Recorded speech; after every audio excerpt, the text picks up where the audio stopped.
Prima categoria, girone B, seconda giornata di campionato, al Grondona si affrontano Pro Pontedecimo, San Pier d'Arenese. Pronti via, al terzo minuto per la San Pier d'Arenese Gesi è pronto a raccogliere il cross del compagno e a tramutarlo in rete. Al 26esimo la San Pier d'Arenese tenta il 2-0 con un tiro di Pittaluga, ma Pelizza risponde presente e respinge con una grande parata il tiro dell'avversario. Pochi minuti dopo la San Pier d'Arenese si aggiudica una punizione che viene battuta da De Vincenzo, ma Pelizza respinge.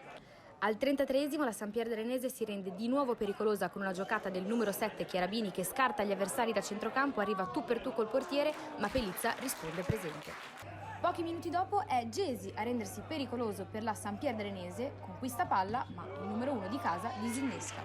Quasi allo scadere del primo tempo De Vincenzo ci riprova regalando una palla gol a Gesi che tira, ma la sfera termina fuori. Secondo tempo che si rivela subito scoppiettante, a 5 minuti dalla ripresa infatti è Chiarabini di nuovo pericoloso per la San Pier d'Arenese, ma ancora una volta Pelizza risponde presente. Al 59esimo arriva la prima occasione per i padroni di casa di pareggiare la partita con una punizione battuta dal numero 10 Pasti, però nulla di fatto. Altra occasione importante per la Pro Pontedecimo con il numero 10 Pasti che arriva in aria, passa palla a Raschella che però si fa ipnotizzare dall'Ovecchio, nulla di fatto, il risultato rimane fermo sullo 0-1. La San Pier d'Arenese non molla, infatti al 60esimo tenta di portarsi in vantaggio con un tiro da fuori area di Chiarabini che però termina a lato. Gli ospiti ci riprovano con Costa che conquista palla a centrocampo, passa a Gesi che però colpisce male, nulla di fatto per i lupetti della San Pier d'Arenese. Quasi al termine della partita la Pro Pontedecimo ci riprova con Barabino, la difesa però respinge il tiro. All'80esimo del secondo tempo gli animi si scaldano per i padroni di casa che reclamano un presunto fallo di mano degli avversari. Rivediamo il replay grazie alle immagini di Andrea Elisetti.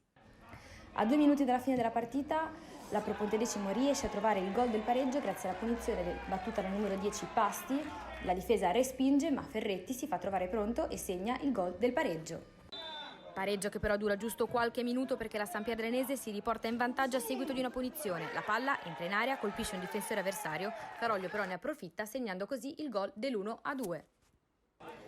Ma le emozioni in questa partita non sono ancora finite perché proprio sullo scadere del 92esimo è la Pro Pontedecimo che compie il miracolo raggiungendo il pareggio con Bui che con un tiro colpisce il palo e manda la palla in rete. La partita quindi si conclude con un 2-2 tra i padroni di casa e la San Pier d'Arenese.